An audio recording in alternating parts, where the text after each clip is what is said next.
very much. Look, listen, it's 1:06 p.m. Given that Yanni signalled that there are questions around the what is the performance exceptions report, how quickly, given that a lot of work's gone on in the background with work done on the draft submission on the GPS on land transport and the draft submission on accessible streets, they're sort of both sitting in your patch, I think, Mike. I'm just wondering if there's some general agreement amongst councillors that we just deal quickly with those two items, get them signed off, and then we'll break for lunch, come back at 2 o'clock. Yeah, the accessible streets may have a bit of debate in it because there's a couple of different options, and I would hope the GPS would made a few subtle changes to sort of emphasise the importance of safety and the funding around that, so that should be straightforward. All right, so would you like to move the GPS one, item 17?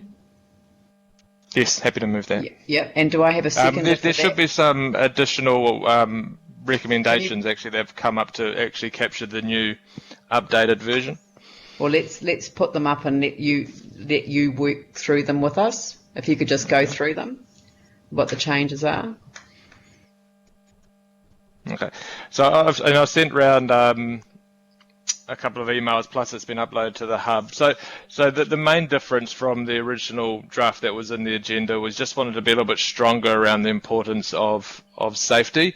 Obviously, it's well documented in the GPS, but we just wanted to actually reiterate actually how important it is, but also the fact that it requires funding assistance and working with partners to actually achieve the outcomes that we need to achieve to get a reduction in deaths and serious injuries. So they're really the additions to the actual draft submission that was on the agenda.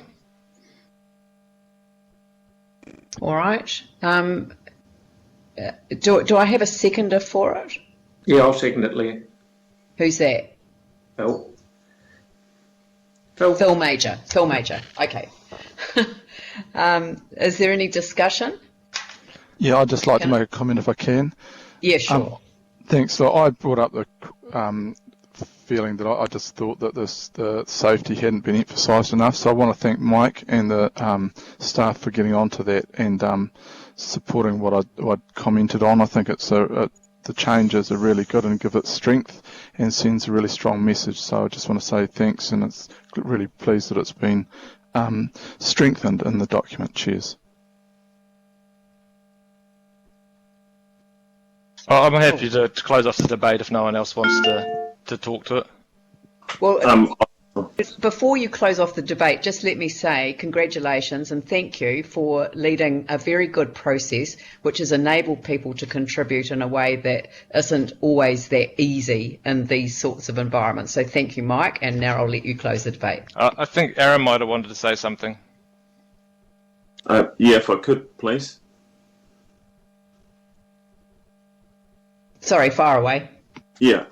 So thanks for the work, Mike. I would prefer that submissions like this and the following one were done in a room, because there's a number of things we need to discuss around transport and opportunities that are in the current environment. The one thing I just want to say around safety, and safety is important to me.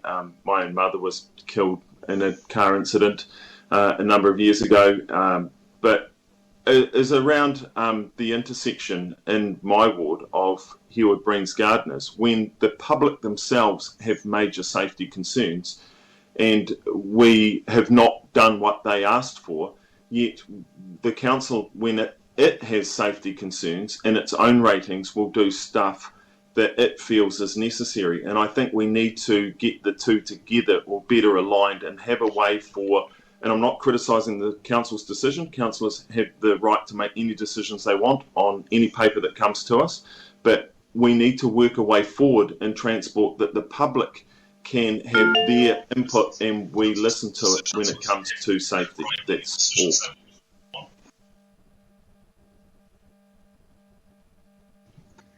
Right, Mike? Yeah, look, thank you, and I'll try and make this short because obviously if we went into the detail of everything in this submission, it would just take too long. And I guess we know the GPS for land transport. It's an important document that does guide the NZTA funding decisions for our transport projects.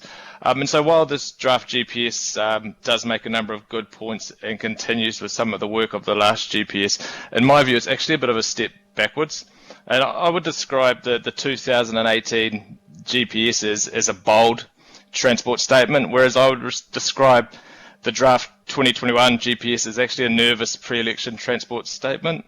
And it's great to see safety and climate change as two of the 4 priorities, but improving freight connections and better transport options. Improving freight connections should not be a strategic priority for the GPS. How does the Christchurch City Council actually tick boxes for projects for freight connections? It just doesn't quite work.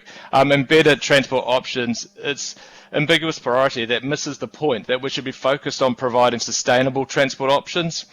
So both of these priorities could lead to outcomes that actually increase emissions by increasing the capacity of our roads.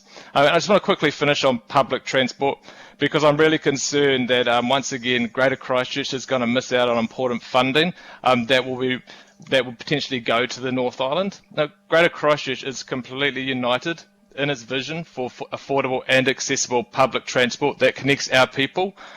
We have 3 business cases in train, and it's important that the government comes on board to help fund what is going to be a major infrastructure project. But I'm happy to support the submission. I think it's a strong submission and outlines our concerns around some of the GPS, but also points to some of the good aspects as well.